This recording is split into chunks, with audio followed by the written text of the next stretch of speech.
Marlon Ernest Brando Jr., April 3, 1924 to July 1, 2004, was an American actor and film director with a career spanning 60 years, during which he won many accolades, including 2 Academy Awards for Best Actor, 3 BAFTA Awards for Best Foreign Actor and 2 Golden Globe Awards for Best Actor, Motion Picture Drama. He is regarded as arguably one of the finest and most influential actors in 20th-century film. Brando was also an activist for many causes, notably the civil rights movement and various Native American movements.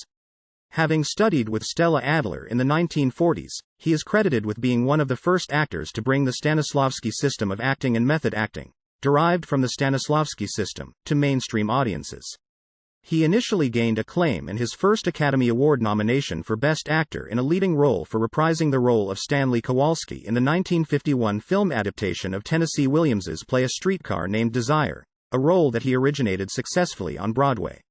He received further praise, and a first Academy Award and Golden Globe Award, for his performance as Terry Malloy in On the Waterfront, and his portrayal of the rebellious motorcycle gang leader Johnny Strabler in The Wild One proved to be a lasting image in popular culture.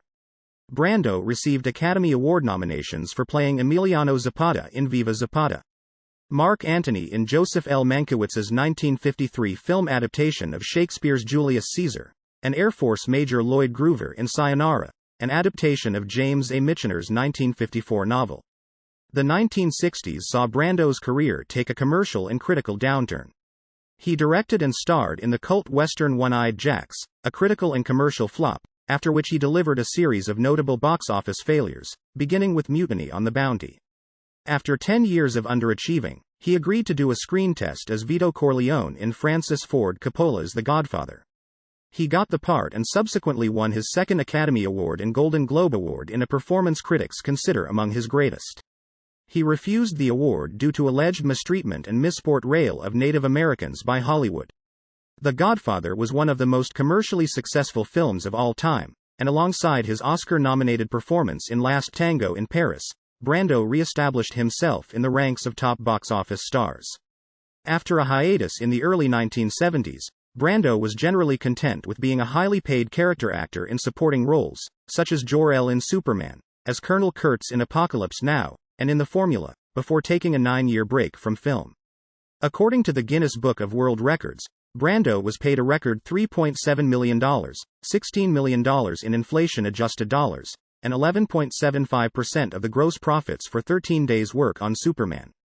Brando was ranked by the American Film Institute as the 4th greatest movie star among male movie stars whose screen debuts occurred in or before 1950. He was one of only 6 actors named in 1999 by Time magazine in its list of the 100 most important people of the century. In this list, Time also designated Brando as the actor of the century. Early life and education. Brando was born in Omaha, Nebraska, on April 3, 1924, to Marlon Ernest Brando, 1895–1965, a pesticide and chemical feed manufacturer, and Dorothy Julia Pennebaker, 1897–1954. Brando had 2 elder sisters, named Jocelyn, 1919–2005, and Frances, 1922–1994. His ancestry was mostly German, Dutch, English, and Irish. His patrilineal immigrant ancestor, Johann Wilhelm Brandau, arrived in New York City in the early 1700s from the Palatinate in Germany. He is also a descendant of Louis Dubois, a French Huguenot, who arrived in New York around 1660. Brando was raised a Christian Scientist. His mother, known as Dodie, was unconventional for her time. She smoked, wore pants, and drove cars. An actress herself and a theater administrator, she helped Henry Fonda begin his acting career.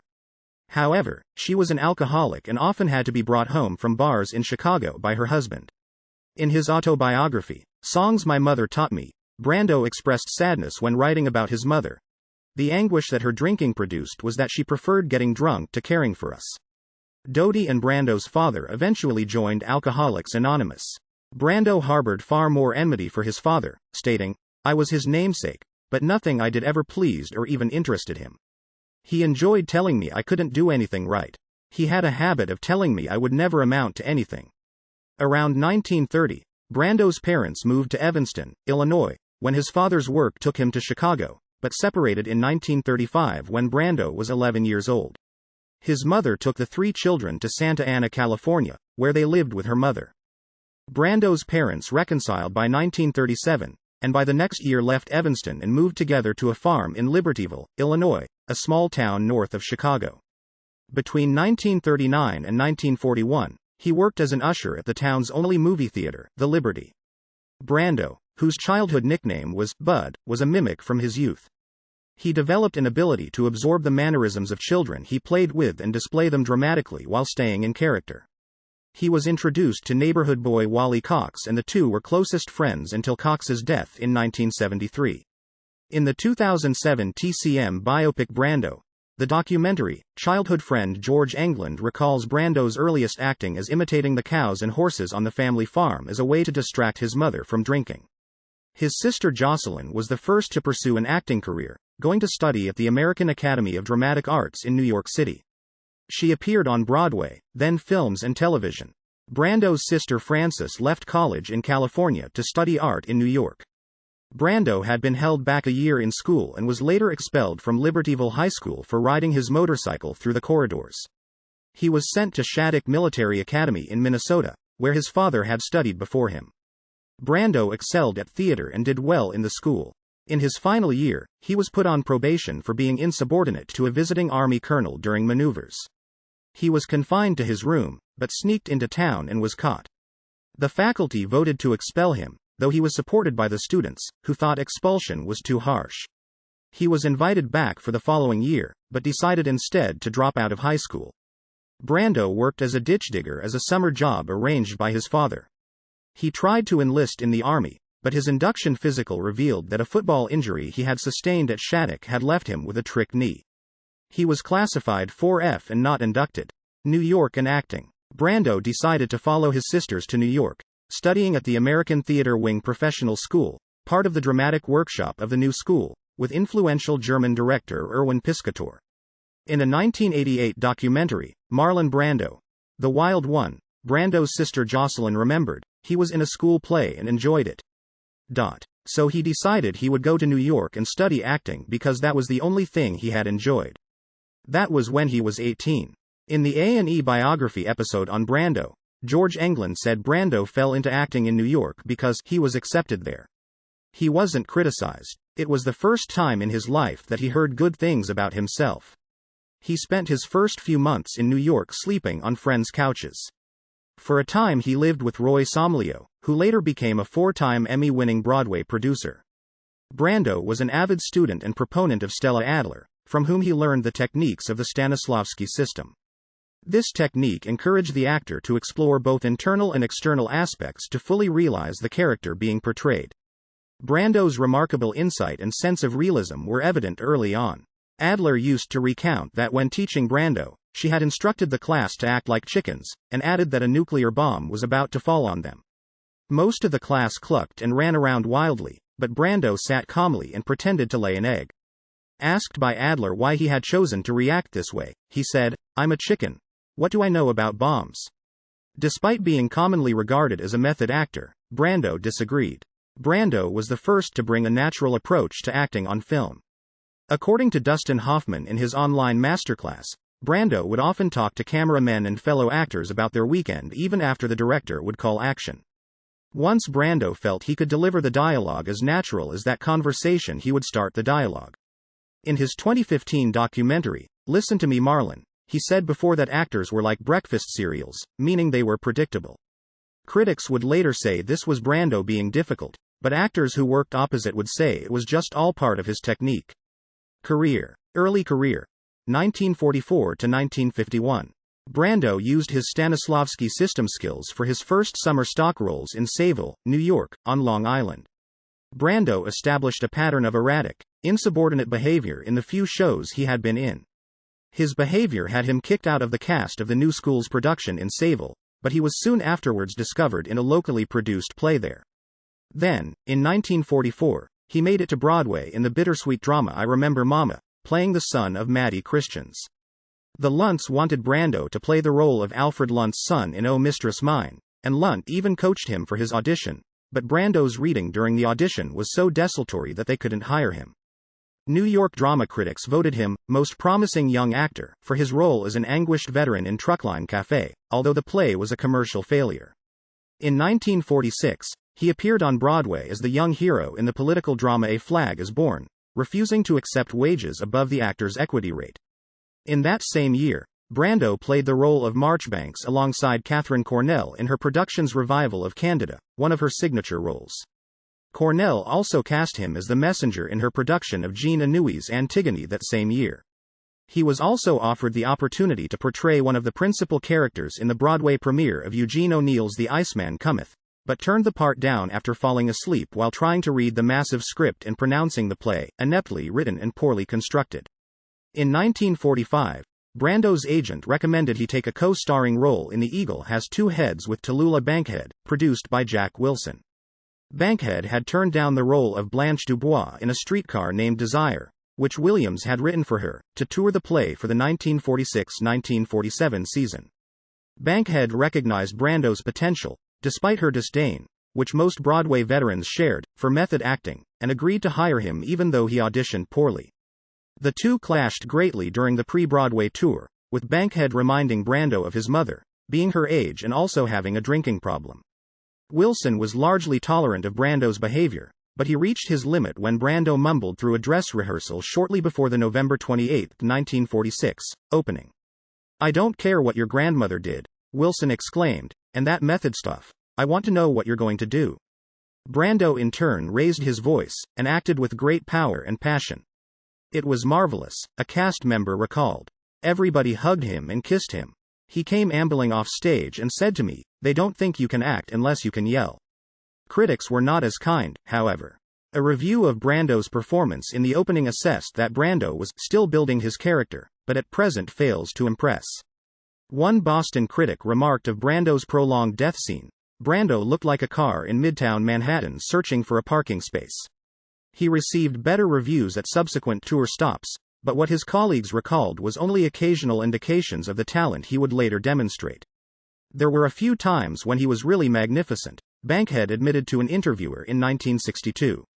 "He was a great young actor when he wanted to be, but most of the time I couldn't even hear him on the stage." Brando displayed his apathy for the production by demonstrating some shocking onstage manners. He tried everything in the world to ruin it for her, Bankhead's stage manager claimed. He nearly drove her crazy, scratching his crotch, picking his nose, doing anything. After several weeks on the road, they reached Boston, by which time Bankhead was ready to dismiss him. This proved to be one of the greatest blessings of his career, as it freed him up to play the role of Stanley Kowalski in Tennessee Williams's 1947 play A Streetcar Named Desire, directed by Elia Kazan. Bankhead had recommended him to Williams for the role of Stanley, thinking he was perfect for the part. Pierpont writes that John Garfield was first choice for the role, but made impossible demands. It was Kazan's decision to fall back on the far less experienced, and technically too young for the role, Brando. In a letter dated August 29, 1947, Williams confided to his agent Audrey Wood, "It had not occurred to me before what an excellent value would come through casting a very young actor in this part. It humanizes the character of Stanley in that it becomes the brutality and callousness of youth rather than a vicious old man." A new value came out of Brando's reading, which was by far the best reading I have ever heard. Brando based his portrayal of Kowalski on the boxer Rocky Graziano, whom he had studied at a local gymnasium. Graziano did not know who Brando was, but attended the production with tickets provided by the young man. He said, "The curtain went up and on the stage is that son of a bitch from the gym, and he's playing me." In 1947, Brando performed a screen test for an early Warner Brothers script for the novel Rebel Without a Cause, which bore no relation to the film eventually produced in 1955. The screen test is included as an extra in the 2006 DVD release of A Streetcar Named Desire. Brando's first screen role was a bitter paraplegic veteran in The Men. He spent a month in bed at the Birmingham Army Hospital in Van Nuys to prepare for the role. The New York Times reviewer Bosley Crowther wrote that Brando as Ken is so vividly real, dynamic and sensitive that his illusion is complete, and noted, out of stiff and frozen silences he can lash into a passionate rage with the tearful and flailing frenzy of a taut cable suddenly cut. By Brando's own account, it may have been because of this film that his draft status was changed from 4F to 1A. He had had surgery on his trick knee, and it was no longer physically debilitating enough to incur exclusion from the draft. When Brando reported to the induction center, he answered a questionnaire by saying his race was human, his color was seasonal oyster white to beige, and he told an army doctor that he was psychoneurotic. When the draft board referred him to a psychiatrist, Brando explained that he had been expelled from military school and had severe problems with authority. Coincidentally, the psychiatrist knew a doctor friend of Brando. Brando avoided military service during the Korean War. Early in his career, Brando began using cue cards instead of memorizing his lines. Despite the objections of several of the film directors he worked with, Brando felt that this helped bring realism and spontaneity to his performances. He felt otherwise he would appear to be reciting a writer's speech. However, some thought Brando used the cards out of laziness or an inability to memorize his lines. Once on The Godfather set, Brando was asked why he wanted his lines printed out. He responded, "Because I can read them that way." Rise to fame. 1951 to 1954. Brando brought his performance as Stanley Kowalski to the screen in Tennessee Williams' A Streetcar Named Desire. The role is regarded as one of Brando's greatest. The reception of Brando's performance was so positive that Brando quickly became a male sex symbol in Hollywood. The role earned him his first Academy Award nomination in the Best Actor category. He was also nominated the next year for Viva Zapata, a fictionalized account of the life of Mexican revolutionary Emiliano Zapata. The film recounted Zapata's peasant upbringing, his rise to power in the early 20th century, and death. The film was directed by Elia Kazan and co-starred Anthony Quinn. In the biopic Marlon Brando, The Wild One, Sam Shaw says, secretly, before the picture started, he went to Mexico to the very town where Zapata lived and was born in, and it was there that he studied the speech patterns of people, their behavior, movement. Most critics focused on the actor rather than the film, with Time and Newsweek publishing rave reviews. Years later, in his autobiography, Brando remarked, "Tony Quinn, whom I admired professionally and liked personally, played my brother, but he was extremely cold to me while we shot that picture. During our scenes together, I sensed a bitterness toward me, and if I suggested a drink after work, he either turned me down or else was sullen and said little. Only years later did I learn why." Brando explained that, to create on-screen tension between the two, Gage had told Quinn, who had taken over the role of Stanley Kowalski on Broadway after Brando had finished, that Brando had been unimpressed with his work. After achieving the desired effect, Kazan never told Quinn that he had misled him. It was only many years later, after comparing notes, that Brando and Quinn realized the deception. Brando's next film, Julius Caesar, received highly favorable reviews. Brando portrayed Mark Antony. While most acknowledged Brando's talent, some critics felt Brando's mumbling and other idiosyncrasies betrayed a lack of acting fundamentals and, when his casting was announced, many remained dubious about his prospects for success. Directed by Joseph L. Mankiewicz and co-starring British stage actor John Gielgud, Brando delivered an impressive performance, especially during Antony's noted "Friends, Romans, Countrymen." Speech. Gielgud was so impressed that he offered Brando a full season at the Hammersmith Theatre, an offer he declined. In his biography on the actor, Stephen Canfor writes, "Marlon's autobiography devotes one line to his work on that film. Among all those British professionals, for me to walk onto a movie set and play Mark Antony was asinine. Yet another example of his persistent self-denigration, and wholly incorrect." Canfor adds that after a screening of the film, director John Huston commented, "Christ. It was like a furnace door opening, the heat came off the screen. I don't know another actor who could do that." During the filming of Julius Caesar, Brando learned that Elia Kazan had cooperated with congressional investigators, naming a whole string of subversives to the House Committee on Un-American Activities. By all accounts, Brando was upset by his mentor's decision, but he worked with him again in On the Waterfront. "None of us is perfect," he later wrote in his memoir, "and I think that Gage has done injury to others, but mostly to himself." In 1953, Brando also starred in The Wild One, riding his own Triumph Thunderbird 6T motorcycle. Triumph's importers were ambivalent at the exposure, as the subject matter was rowdy motorcycle gangs taking over a small town. The film was criticized for its perceived gratuitous violence at the time, with Time stating, "The effect of the movie is not to throw light on the public problem, but to shoot adrenaline through the moviegoer's veins." Brando allegedly did not see eye to eye with the Hungarian director Laszlo Benedek and did not get on with co-star Lee Marvin. To Brando's expressed puzzlement, the movie inspired teen rebellion and made him a role model to the nascent rock and roll generation and future stars such as James Dean and Elvis Presley. After the movie's release, the sales of leather jackets and blue jeans skyrocketed. Later that same year, Brando starred in Lee Falk's production of George Bernard Shaw's Arms and the Man in Boston.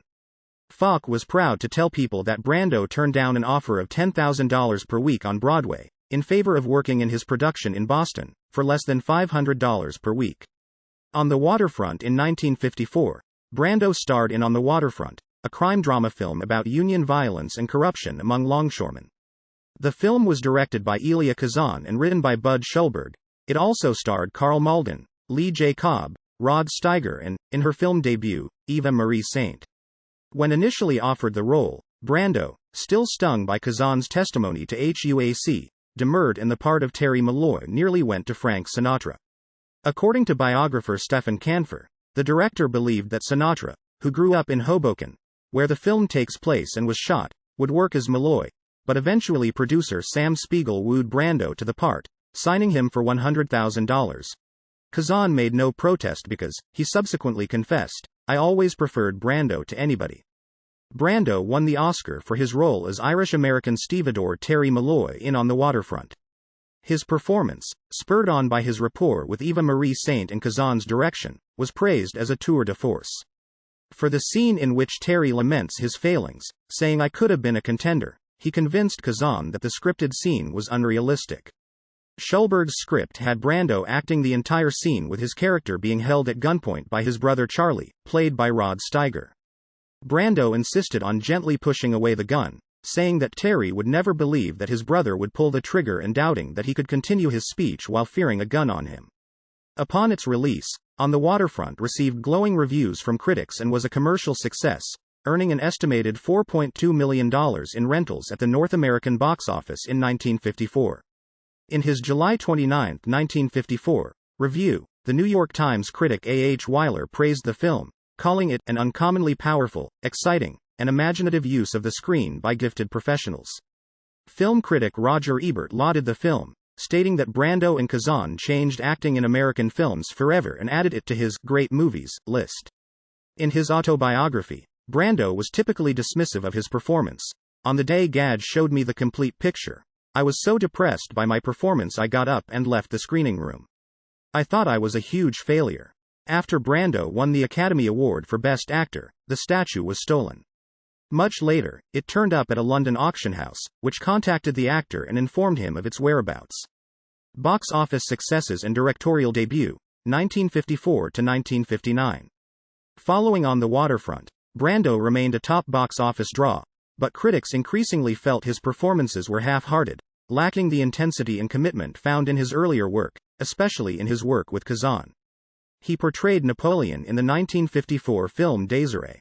According to co-star Gene Simmons, Brando's contract forced him to star in the movie.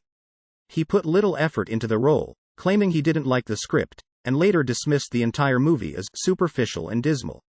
Brando was especially contemptuous of director Henry Koster. Brando and Simmons were paired together again in the film adaptation of the musical Guys and Dolls. Guys and Dolls would be Brando's first and last musical role.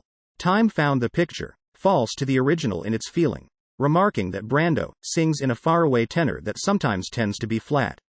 Appearing in Edward Murrow's person-to-person interview in early 1955, he admitted to having problems with his singing voice, which he called pretty terrible. In the 1965 documentary Meet Marlon Brando, he revealed that the final product heard in the movie was a result of countless singing takes being cut into one and later joked, "I couldn't hit a note with a baseball bat. Some notes I missed by extraordinary margins. They sewed my words together on one song so tightly that when I mouthed it in front of the camera, I nearly asphyxiated myself." Relations between Brando and co-star Frank Sinatra were also frosty, with Stephen Canfor observing, "The two men were diametrical opposites. Marlon required multiple takes. Frank detested repeating himself." Upon their first meeting, Sinatra reportedly scoffed, "Don't give me any of that actor's studio shit." Brando later quipped, "Frank is the kind of guy when he dies, he's going to heaven and give God a hard time for making him bald.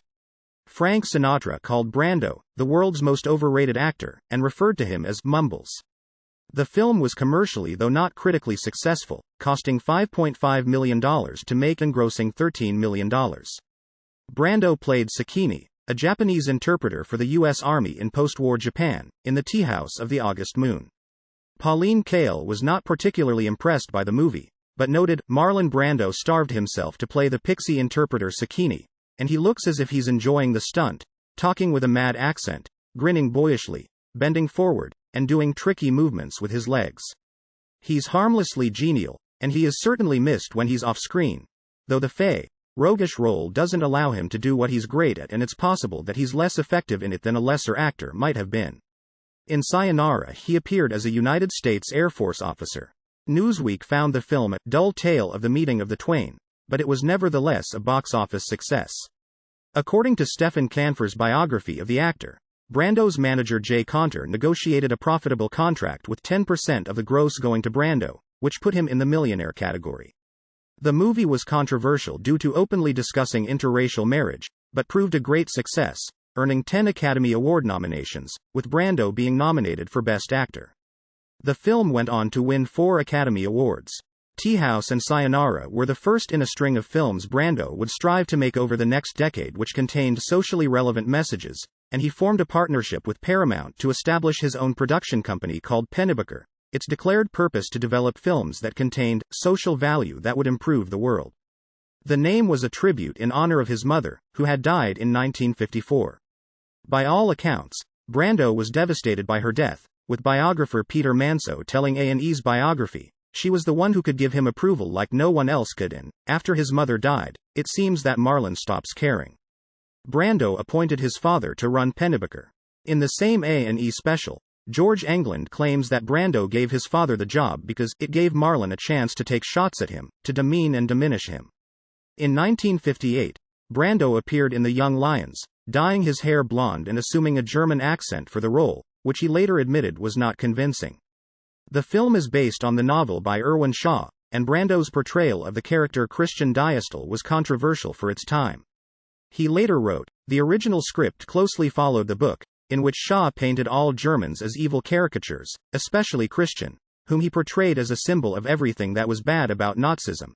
He was mean, nasty, vicious, a cliché of evil. I thought the story should demonstrate that there are no inherently bad people in the world, but they can easily be misled.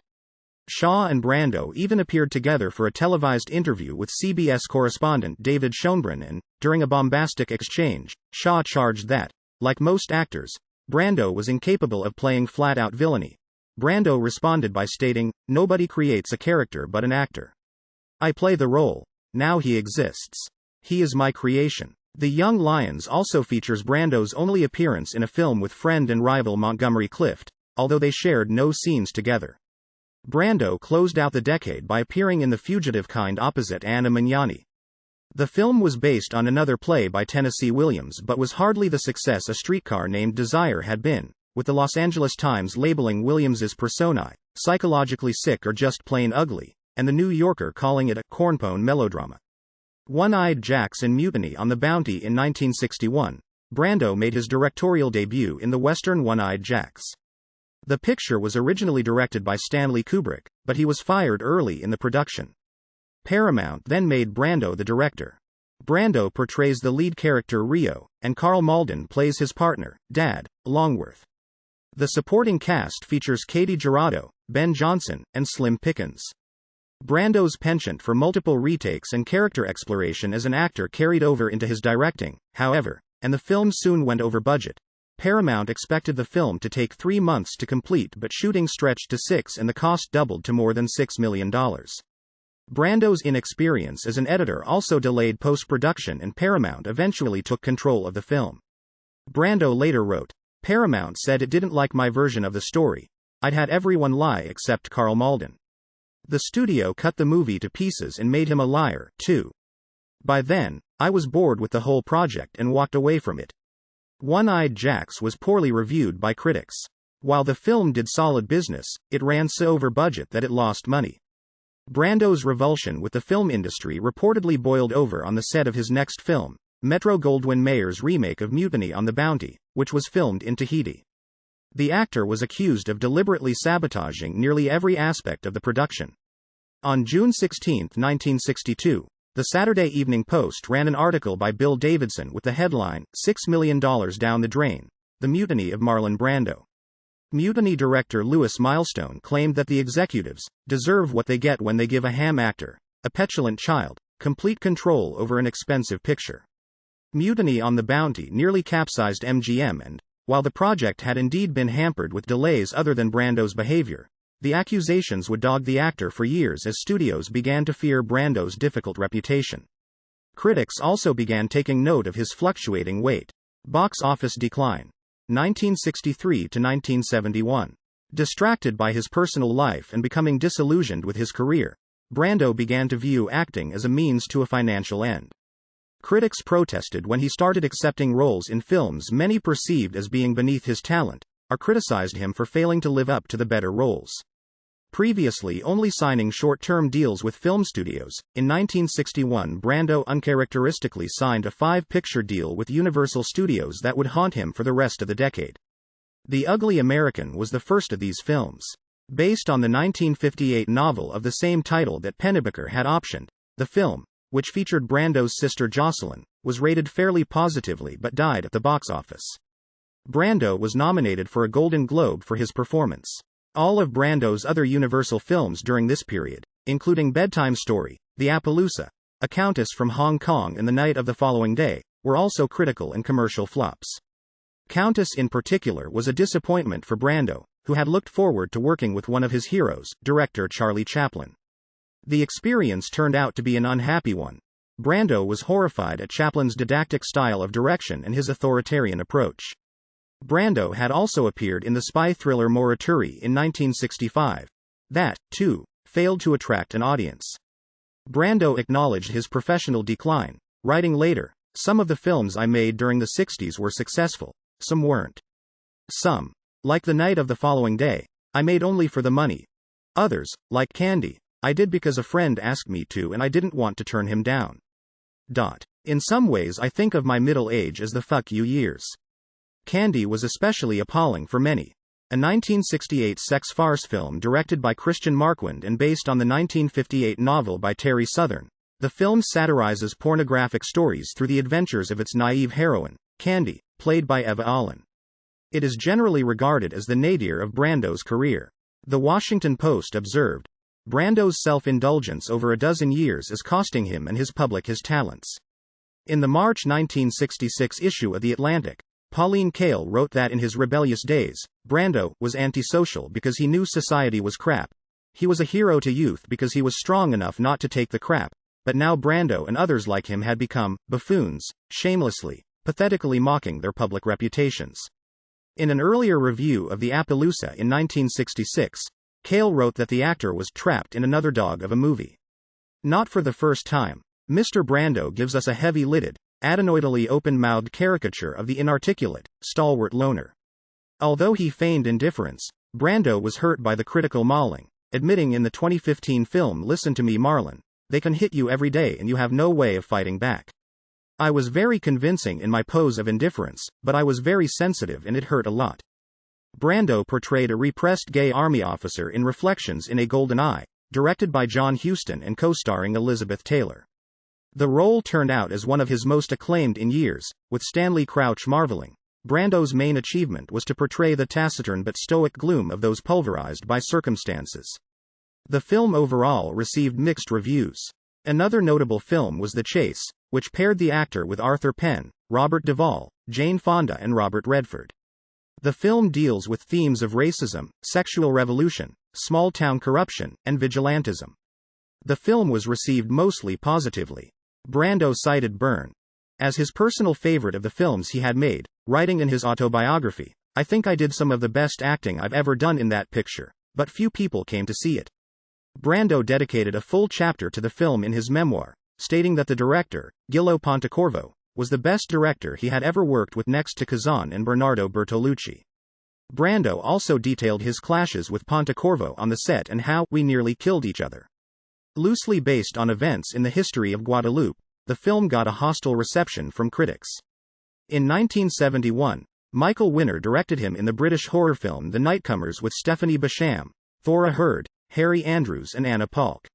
It is a prequel to The Turn of the Screw, which later became the 1961 film The Innocents.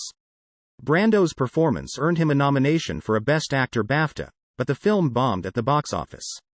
The Godfather and Last Tango in Paris during the 1970s, Brando was considered unbankable. Critics were becoming increasingly dismissive of his work, and he had not appeared in a box office hit since The Young Lions in 1958, the last year he had ranked as one of the top 10 box office stars and the year of his last Academy Award nomination, for Sayonara. Brando's performance as Vito Corleone, the Don, in The Godfather, Francis Ford Coppola's adaptation of Mario Puzo's 1969 best-selling novel of the same name, was a career turning point, putting him back in the top 10 and winning him his second Best Actor Oscar. Paramount production chief Robert Evans, who had given Puzo an advance to write The Godfather so that Paramount would own the film rights, hired Coppola after many major directors had turned the film down. Evans wanted an Italian-American director who could provide the film with cultural authenticity. Coppola also came cheap. Evans was conscious of the fact that Paramount's last mafia film, The Brotherhood, had been a box office bomb, and he believed it was partly due to the fact that the director, Martin Ritt, and the star, Kirk Douglas, were Jews and the film lacked an authentic Italian flavor.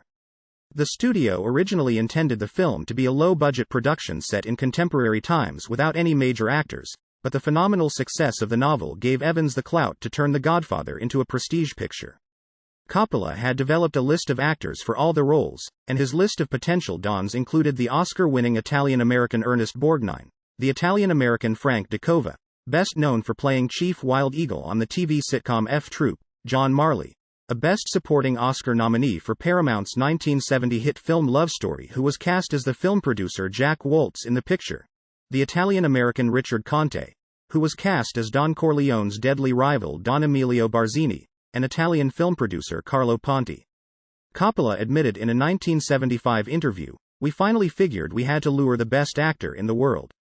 It was that simple. That boiled down to Laurence Olivier or Marlon Brando, who are the greatest actors in the world." The holographic copy of Coppola's cast list shows Brando's name underlined. Evans told Coppola that he had been thinking of Brando for the part 2 years earlier, and Puzo had imagined Brando in the part when he wrote the novel and had actually written to him about the part, so Coppola and Evans narrowed it down to Brando. Ironically, Olivier would compete with Brando for the Best Actor Oscar for his part in Sleuth. He bested Brando at the 1972 New York Film Critics Circle Awards. Albert S. Ruddy, whom Paramount assigned to produce the film, agreed with the choice of Brando. However, Paramount studio heads were opposed to casting Brando due to his reputation for difficulty and his long string of box office flops. Brando also had One-Eyed Jacks working against him, a troubled production that lost money for Paramount when it was released in 1961. Paramount Pictures president Stanley Jaffe told an exasperated Coppola, "As long as I'm president of this studio, Marlon Brando will not be in this picture, and I will no longer allow you to discuss it." Jaffe eventually set 3 conditions for the casting of Brando: that he would have to take a fee far below what he typically received, he'd have to agree to accept financial responsibility for any production delays his behavior cost, and he had to submit to a screen test. Coppola convinced Brando to a videotaped makeup test, in which Brando did his own makeup. He used cotton balls to simulate the character's puffed cheeks. Coppola had feared Brando might be too young to play the Don, but was electrified by the actor's characterization as the head of a crime family. Even so, he had to fight the studio in order to cast the temperamental actor. Brando had doubts himself, stating in his autobiography, "I had never played an Italian before, and I didn't think I could do it successfully." Eventually, Charles Bloodorn, the president of Paramount parent Gulf Plus Western, was won over to letting Brando have the role. When he saw the screen test, he asked in amazement, "What are we watching? Who is this old guinea?" Brando was signed for a low fee of $50,000, but in his contract, he was given a percentage of the gross on a sliding scale, 1% of the gross for each $10 million over a $10 million threshold, up to 5% if the picture exceeded $60 million. According to Evans, Brando sold back his points in the picture for $100,000, as he was in dire need of funds. That $100,000 cost him $11 million, Evans claimed. In a 1994 interview that can be found on the Academy of Achievement website, Coppola insisted, "The Godfather was a very unappreciated movie when we were making it. They were very unhappy with it. They didn't like the cast. They didn't like the way I was shooting it. I was always on the verge of getting fired." When word of this reached Brando, he threatened to walk off the picture, writing in his memoir, "I strongly believe that directors are entitled to independence and freedom to realize their vision, though Francis left the characterizations in our hands and we had to figure out what to do." In a 2010 television interview with Larry King, Al Pacino also talked about how Brando's support helped him keep the role of Michael Corleone in the movie, despite the fact Coppola wanted to fire him. Brando was on his best behavior during filming, buoyed by a cast that included Pacino, Robert Duvall, James Caan, and Diane Keaton. In the Vanity Fair article, The Godfather Wars, Mark Seal writes, "With the actors, as in the movie, Brando served as the head of the family. He broke the ice by toasting the group with a glass of wine. When we were young, Brando was like the godfather of actors," says Robert Duvall. "I used to meet with Dustin Hoffman in Cromwell's drugstore, and if we mentioned his name once, we mentioned it 25 times in a day." Caan adds, "The first day we met Brando everybody was in awe. Brando's performance was glowingly reviewed by critics. I thought it would be interesting to play a gangster, maybe for the first time in the movies, who wasn't like those bad guys Edward G. Robinson played, but who was kind of a hero, a man to be respected," Brando recalled in his autobiography. Also, because he had so much power and unquestioned authority, I thought it would be an interesting contrast to play him as a gentle man, unlike Al Capone, who beat up people with baseball bats. Duvall later marveled to A&E's biography, he minimized the sense of beginning. In other words, he, de-emphasized the word action. He would go in front of that camera just like he was before. Cut. It was all the same. There was really no beginning. I learned a lot from watching that. Brando won the Academy Award for Best Actor for his performance, but he declined it, becoming the second actor to refuse a Best Actor award, after George C. Scott for Patton. He boycotted the award ceremony, instead sending Indigenous American rights activist Sacheen Littlefeather, who appeared in full Apache attire, to state Brando's reasons, which were based on his objection to the depiction of Indigenous Americans by Hollywood and television. The actor followed The Godfather with Bernardo Bertolucci's 1972 film Last Tango in Paris, playing opposite Maria Schneider, but Brando's highly noted performance threatened to be overshadowed by an uproar over the sexual content of the film. Brando portrays a recent American widower named Paul, who begins an anonymous sexual relationship with a young, betrothed Parisian woman named Jean. As with previous films, Brando refused to memorize his lines for many scenes. Instead, he wrote his lines on cue cards and posted them around the set for easy reference, leaving Bertolucci with the problem of keeping them out of the picture frame. The film features several intense, graphic scenes involving Brando, including Paul anally raping Jean using butter as a lubricant, which it was alleged was not consensual, and Paul's angry, emotionally charged final confrontation with the corpse of his dead wife. The controversial movie was a hit, however, and Brando made the list of top 10 box office stars for the last time. His gross participation deal earned him $3 million. The voting membership of the Academy of Motion Picture Arts and Sciences again nominated Brando for Best Actor, his seventh nomination. Although Brando won the 1973 New York Film Critics Circle Awards, he did not attend the ceremony or send a representative to pick up the award if he won. Pauline Kael, in the New Yorker Review, wrote, "The movie breakthrough has finally come. Bertolucci and Brando have altered the face of an art form."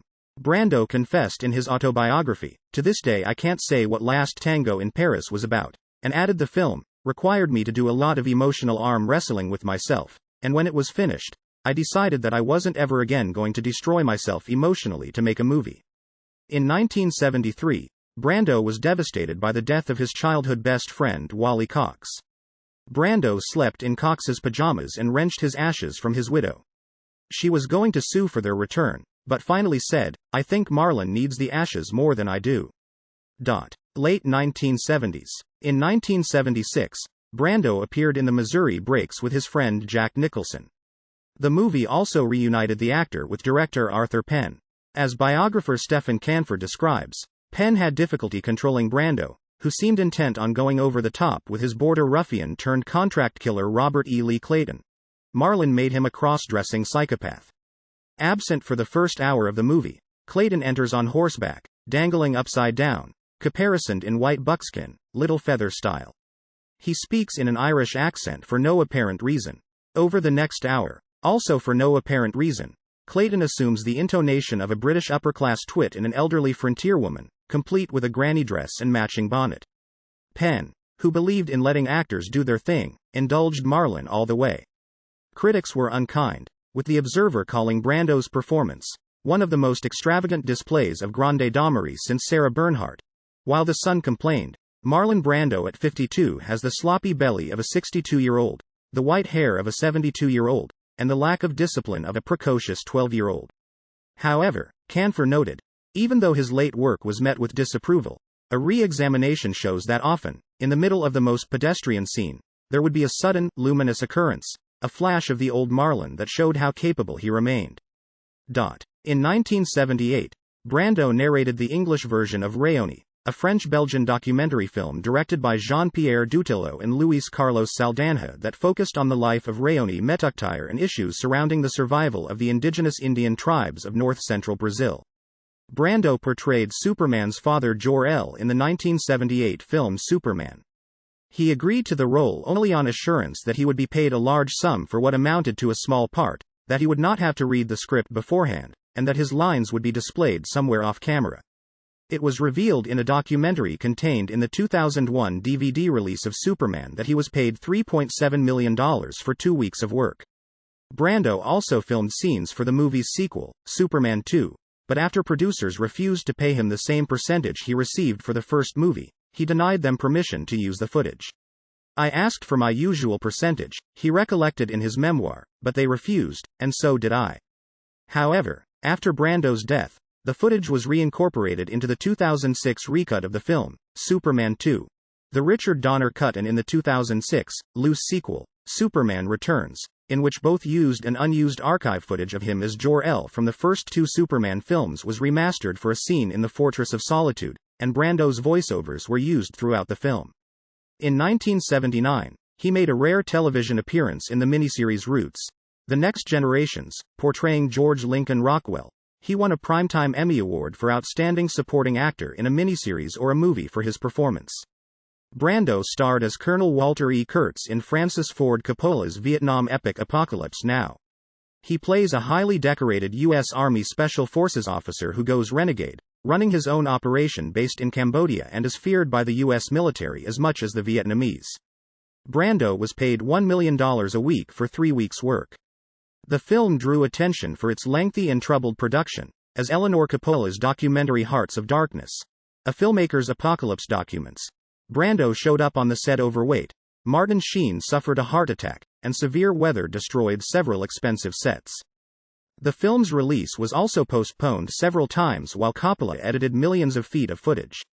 In the documentary, Coppola talks about how astonished he was when an overweight Brando turned up for his scenes and, feeling desperate, decided to portray Kurtz, who appears emaciated in the original story, as a man who had indulged every aspect of himself. Coppola. He was already heavy when I hired him, and he promised me that he was going to get in shape, and I imagined that I would, if he were heavy, I could use that. But he was so fat, he was very, very shy about it. He was very, very adamant about how he didn't want to portray himself that way. Brando admitted to Coppola that he had not read the book, Heart of Darkness, as the director had asked him to, and the pair spent days exploring the story and the character of Kurtz, much to the actor's financial benefit, according to producer Fred Roos. The clock was ticking on this deal he had, and we had to finish him within 3 weeks or we'd go into this very expensive overage. And Francis and Marlon would be talking about the character and whole days would go by. And this is at Marlon's urging, and yet he's getting paid for it. Upon release, Apocalypse Now earned critical acclaim, as did Brando's performance. His whispering of Kurtz's final words, the horror, has become particularly famous. Roger Ebert, writing in the Chicago Sun-Times, defended the movie's controversial denouement, opining that the ending, with Brando's fuzzy, brooding monologues and the final violence, feels much more satisfactory than any conventional ending possibly could. Brando received a fee of $2 million plus 10% of the gross theatrical rental and 10% of the TV sale rights, earning him around $9 million. Later work. After appearing as oil tycoon Adam Stifel in 1980's The Formula, which was poorly received critically, Brando announced his retirement from acting. However, he returned in 1989 in A Dry White Season, based on Andre Brink's 1979 anti-apartheid novel. Brando agreed to do the film for free, but fell out with director Eugene Palcy over how the film was edited. He even made a rare television appearance in an interview with Connie Chung to voice his disapproval. In his memoir, he maintained that Palcy had cut the picture so poorly, "I thought that the inherent drama of this conflict was vague at best." Brando received praise for his performance, earning an Academy Award nomination for Best Supporting Actor and winning the Best Actor award at the Tokyo Film Festival. Brando scored enthusiastic reviews for his caricature of his Vito Corleone role as Carmen Sabatini in 1990's The Freshman. In his original review, Roger Ebert wrote, "There have been a lot of movies where stars have repeated the triumphs of their parts, but has any star ever done it more triumphantly than Marlon Brando does in The Freshman?" Variety also praised Brando's performance as Sabatini and noted, "Marlon Brando's sublime comedy performance elevates The Freshman from screwball comedy to a quirky niche in film history." Brando also starred alongside his friend Johnny Depp in the box office hit Don Juan DeMarco and in Depp's controversial The Brave, which was never released in the United States.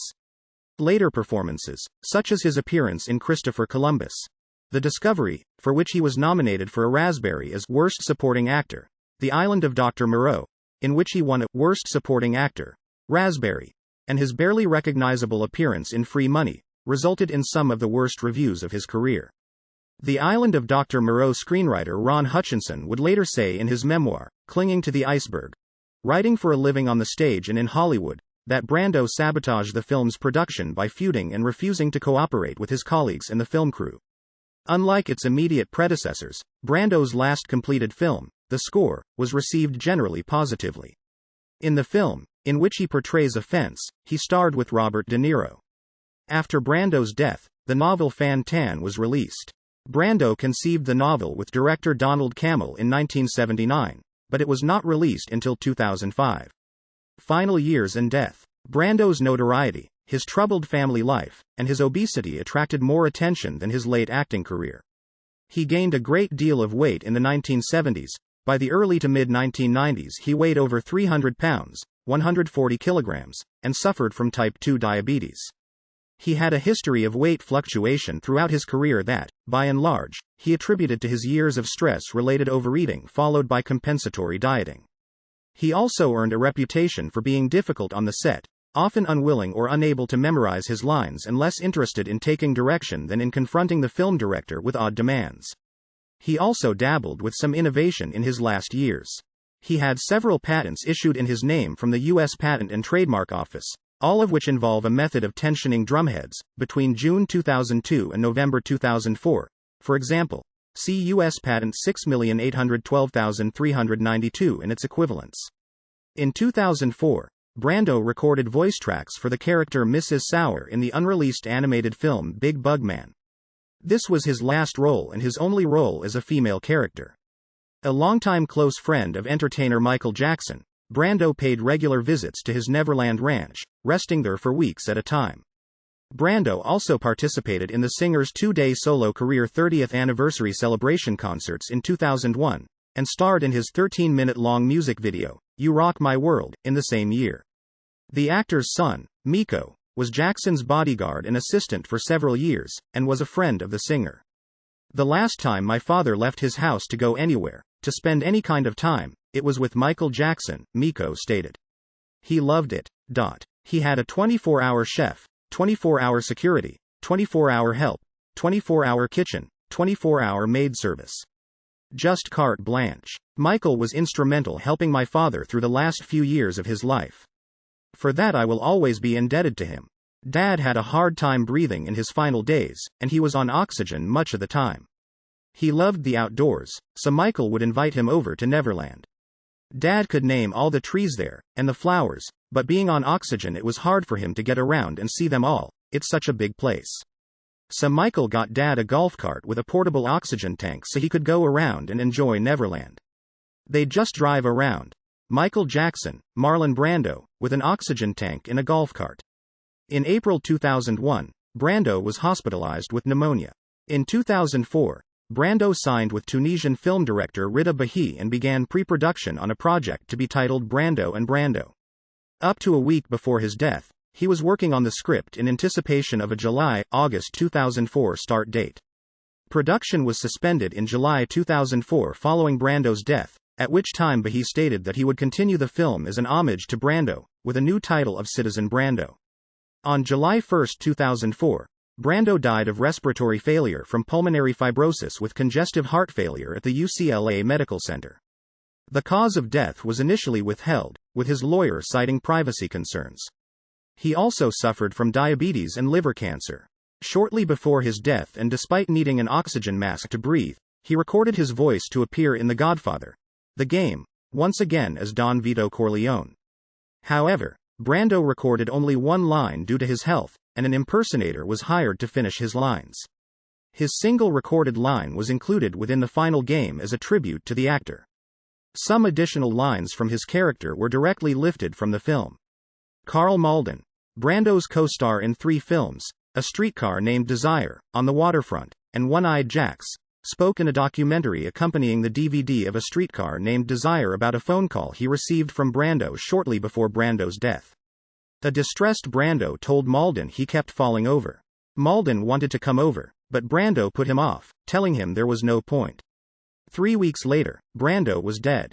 Shortly before his death, he had apparently refused permission for tubes carrying oxygen to be inserted into his lungs, which, he was told, was the only way to prolong his life. Brando was cremated, and his ashes were put in with those of his good friend Wally Cox and another longtime friend, Sam Gilman. They were then scattered partly in Tahiti and partly in Death Valley. In 2007, a 165-minute biopic of Brando for Turner Classic Movies, Brando, the documentary, produced by Mike Medavoy, the executor of Brando's will, was released. Personal life. Brando was known for his tumultuous personal life and his large number of partners and children. He was the father to at least 11 children, 3 of whom were adopted. In 1976, he told a French journalist, "Homosexuality is so much in fashion, it no longer makes news. Like a large number of men, I, too, have had homosexual experiences, and I am not ashamed. I have never paid much attention to what people think about me. But if there is someone who is convinced that Jack Nicholson and I are lovers, may they continue to do so. I find it amusing." In Songs My Mother Taught Me, Brando wrote that he met Marilyn Monroe at a party where she played piano, unnoticed by anybody else there, that they had an affair and maintained an intermittent relationship for many years, and that he received a telephone call from her several days before she died. He also claimed numerous other romances, although he did not discuss his marriages, his wives, or his children in his autobiography. He met Nisei actress and dancer Reiko Sato in the early 1950s. In 1954, Dorothy Kilgallen reported they were an item. Though their relationship cooled, they remained friends for the rest of Sato's life, with her dividing her time between Los Angeles and Tixieroa in her later years. Brando was smitten with the Mexican actress Katy Jurado after seeing her in High Noon. They met when Brando was filming Viva Zapata, in Mexico. Brando told Joseph L. Mankiewicz that he was attracted to her enigmatic eyes, black as hell, pointing at you like fiery arrows. Their first date became the beginning of an extended affair that lasted many years and peaked at the time they worked together on One-Eyed Jacks, a film directed by Brando. Brando met actress Rita Moreno in 1954, and they began a love affair. Moreno later revealed in her memoir that when she became pregnant by Brando, he arranged for an abortion. After the abortion was botched, she attempted suicide by overdosing on Brando's sleeping pills. Years after they broke up, Moreno played his love interest in the film The Night of the Following Day. Brando married actress Anna Kashfa in 1957. Kashfa was born in Calcutta and moved to Wales from India in 1947. She is said to have been the daughter of a Welsh steel worker of Irish descent, William O'Callaghan, who had been superintendent on the Indian State Railways. However, in her book, Brando for Breakfast, she claimed that she really is half Indian and that the press incorrectly thought that her stepfather, O'Callaghan, was her biological father. She said that her biological father was Indian and that she was the result of an unregistered alliance between her parents. Brando and Kashfa had a son, Christian Brando, on May 11, 1958. They divorced in 1959. In 1960, Brando married Mavita Castaneda, a Mexican-American actress. The marriage was annulled in 1968 after it was discovered her previous marriage was still active. Castaneda had appeared in the first Mutiny on the Bounty film in 1935, some 27 years before the 1962 remake with Brando as Fletcher Christian. They had 2 children together, Mico Castaneda Brando, born 1961, and Rebecca Brando, born 1966. French actress Teresa Terripaya, who played Brando's love interest in Mutiny on the Bounty, became his third wife on August 10, 1962. She was 20 years old, 18 years younger than Brando, who was reportedly delighted by her naivete. Because Terripaya was a native French speaker, Brando became fluent in the language and gave numerous interviews in French. Brando and Terripaya had 2 children together, Simon Taihotu Brando, born 1963, and Teresa Cheyenne Brando, 1970-1995. Brando also adopted Terripaya's daughter, Mimiti Brando, born 1977, and niece, Ryatua Brando, born 1982. Brando and Terripaya divorced in July 1972. After Brando's death, the daughter of actress Cynthia Lynn claimed that Brando had had a short-lived affair with her mother, who appeared with Brando in Bedtime Story, and that this affair resulted in her birth in 1964. Throughout the late 1960s and into the early 1980s, he had a tempestuous, long-term relationship with actress Jill Banner. Brando had a long-term relationship with his housekeeper Maria Cristina Ruiz, with whom he had 3 children, Nina Priscilla Brando, born May 13, 1989, Miles Jonathan Brando, born January 16, 1992, and Timothy Gahan Brando, born January 6, 1994. Brando also adopted Petra Brando Corval, born 1972, the daughter of his assistant Caroline Barrett and novelist James Clavell. Brando's close friendship with Wally Cox was the subject of rumors. Brando told a journalist, "If Wally had been a woman, I would have married him and we would have lived happily ever after." 2 of Cox's wives, however, dismissed the suggestion that the love was more than platonic. Brando's grandson Tuki Brando, born 1990, son of Cheyenne Brando, is a fashion model. His numerous grandchildren also include Prudence Brando and Shane Brando, children of Mico C. Brando, the children of Rebecca Brando, and the 3 children of Taihotu Brando among others. Stephen Blackheart has been reported to be the son of Brando, but Blackheart disputes this claim. In 2018, Quincy Jones and Jennifer Lee claimed that Brando had had a sexual relationship with comedian and Superman 3 actor Richard Pryor. Pryor's daughter Rain Pryor later disputed the claim. Lifestyle. Brando earned a reputation as a bad boy for his public outbursts and antics. According to Los Angeles Magazine, Brando was rock and roll before anybody knew what rock and roll was. His behavior during the filming of Mutiny on the Bounty seemed to bolster his reputation as a difficult star. He was blamed for a change in director and a runaway budget, though he disclaimed responsibility for either. On June 12, 1973, Brando broke paparazzo Ron Galella's jaw. Galella had followed Brando, who was accompanied by talk show host Dick Cavett, after a taping of the Dick Cavett Show in New York City. He paid a $40,000 out-of-court settlement and suffered an infected hand as a result. Galella wore a football helmet the next time he photographed Brando at a gala benefiting the American Indians Development Association in 1974. The filming of Mutiny on the Bounty affected Brando's life in a profound way, as he fell in love with Tahiti and its people. He bought a 12-island atoll, Tishiaroa, and in 1970 hired an award-winning young Los Angeles architect, Bernard Judge, to build his home and natural village there without despoiling the environment. An environmental laboratory protecting seabirds and turtles was established, and for many years student groups visited. The 1983 hurricane destroyed many of the structures including his resort. A hotel using Brando's name, the Brando Resort, opened in 2014. Brando was an active ham radio operator, with the call signs KE6PZH and FO5GJ, the latter from his island. He was listed in the Federal Communications Commission records as Martin Brando to preserve his privacy. In the A&E biography episode on Brando, biographer Peter Manso comments, on the one hand, being a celebrity allowed Marlon to take his revenge on the world that had so deeply hurt him, so deeply scarred him. On the other hand, he hated it because he knew it was false and ephemeral. In the same program, another biographer, David Thompson, relates, many, Many people who worked with him, and came to work with him with the best intentions, went away in despair saying he's a spoiled kid. It has to be done his way or he goes away with some vast story about how he was wronged, he was offended, and I think that fits with the psychological pattern that he was a wronged kid. Politics. In 1946, Brando performed in Ben Hecht's Zionist play A Flag is Born.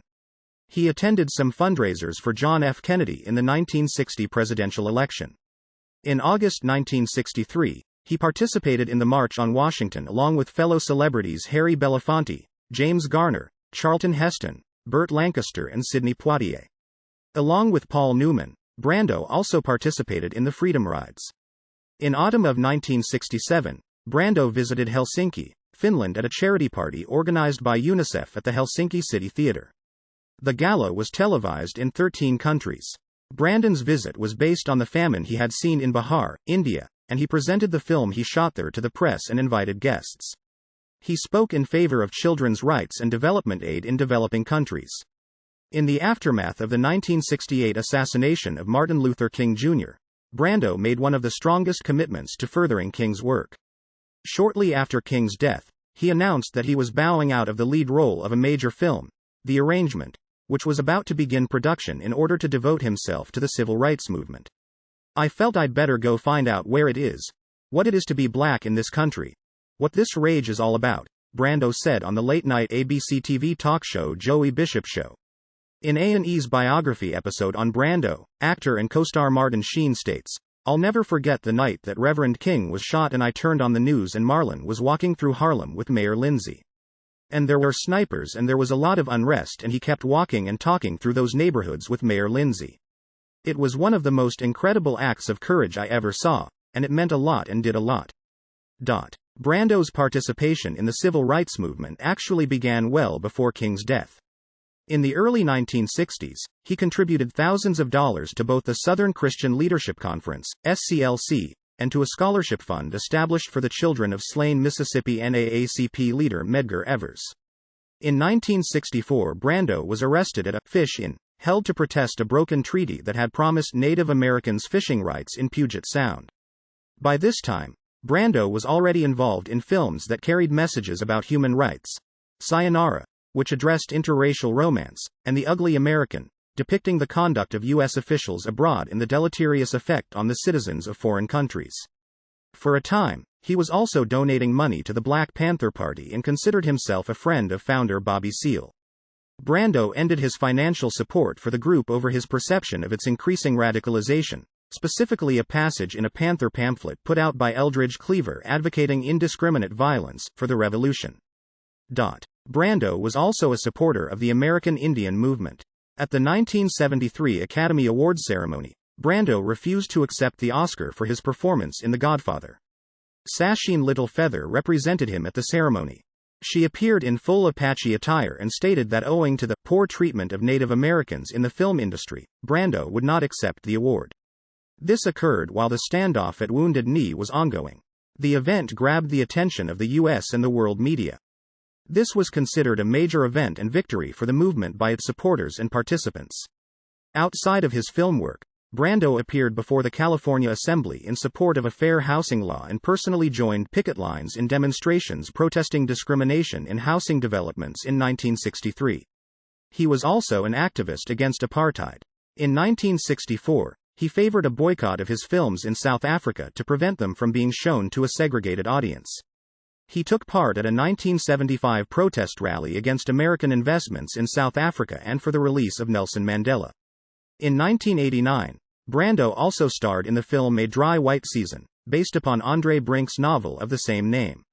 Comments on Jews and Hollywood.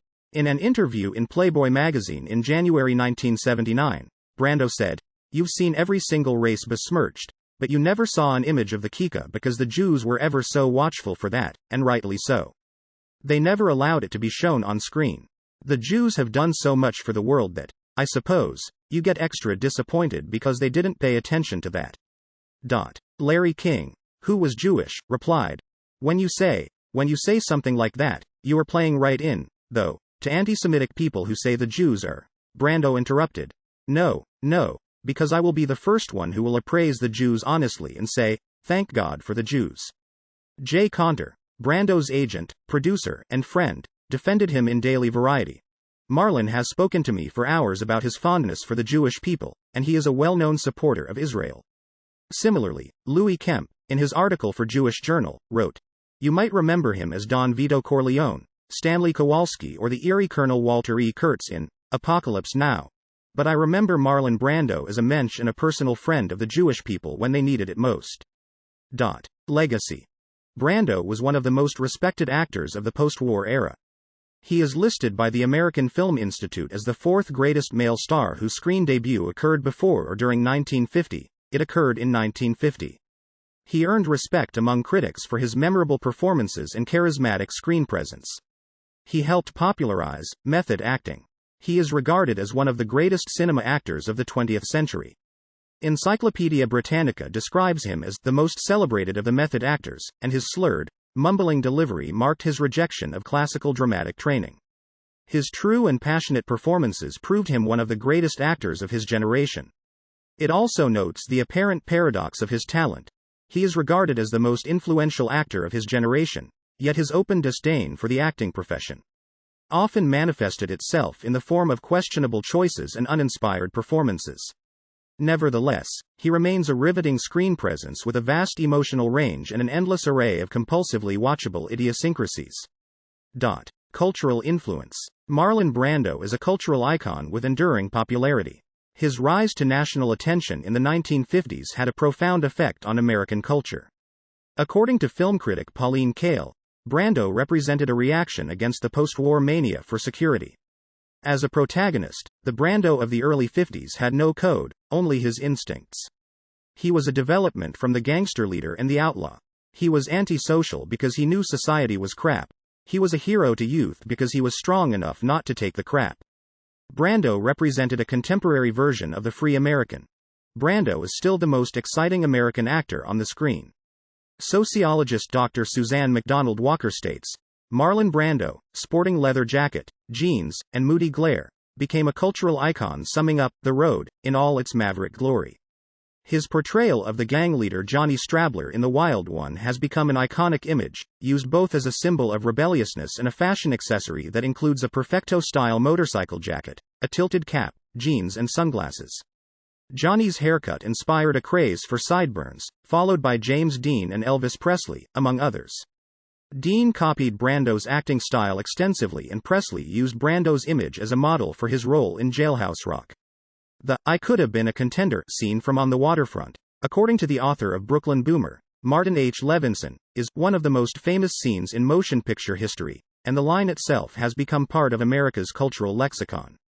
An example of the endurance of Brando's popular Wild One image was the 2009 release of replicas of the leather jacket worn by Brando's Johnny Strabler character. The jackets were marketed by Triumph, the manufacturer of the Triumph Thunderbird motorcycles featured in the Wild One, and were officially licensed by Brando's estate. Brando was also considered a male sex symbol. Linda Williams writes, Marlon Brando was the quintessential American male sex symbol of the late 50s and early 60s. Brando was an early lesbian icon who, along with James Dean, influenced the butch look and self-image in the 1950s and after. Brando has also been immortalized in music. Most notably, he was mentioned in the lyrics of It's Hard to Be a Saint in the City by Bruce Springsteen, in which one of the opening lines read, I could walk like Brando right into the sun, and in Neil Young's Pocahontas, as a tribute to his lifetime support of Native Americans and in which he is depicted sitting by a fire with Neil and Pocahontas. He was also mentioned in Vogue by Madonna, Is This What You Wanted by Leonard Cohen on the album New Skin for the Old Ceremony, Eyeless by Slipknot on their self-titled album, and most recently in the song simply titled Marlon Brando, off the Australian singer Alex Cameron's 2017 album Forced Witness. Bob Dylan's 2020 song, My Own Version of You, references one of his most famous performances in the line, I'll take the Scarface Pacino and the Godfather Brando, mix 'em up in a tank and get a robot commando.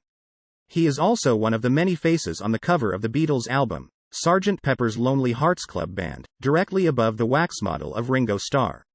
Brando's films, along with those of James Dean, caused Honda to come forward with its You Meet the Nicest People on a Honda ads, in order to curb the negative association motorcycles had gotten with rebels and outlaws.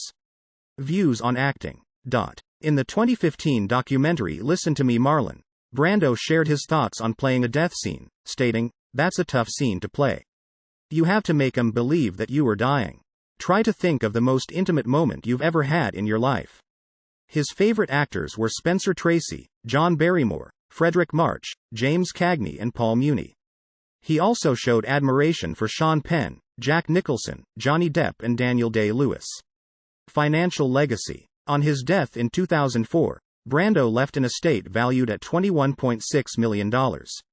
According to Forbes, his estate still earned about $9 million in 2005, and that year the magazine named him as one of the top-earning deceased celebrities in the world. In December 2019, the Rolex GMT Master Ref. 1675 worn by Brando in Francis Ford Coppola's Vietnam War epic Apocalypse Now was announced to be sold at an auction, with an expected price tag of up to $1 million. Awards and honors. Brando was named the fourth greatest male star whose screen debut occurred before or during 1950 by the American Film Institute, and part of Time magazine's Time 100, the most important people of the century. He was also named one of the top 10 icons of the century by Variety magazine. This audio uses material from the Wikipedia article Marlon Brando n.wikipedia.org/wiki/Marlon_Brando, which is released under the license Creative Commons. Attribution Share Alike 3.0 Unported. CC by SA 3.0 creativecommons.org/licenses/by SA/3.0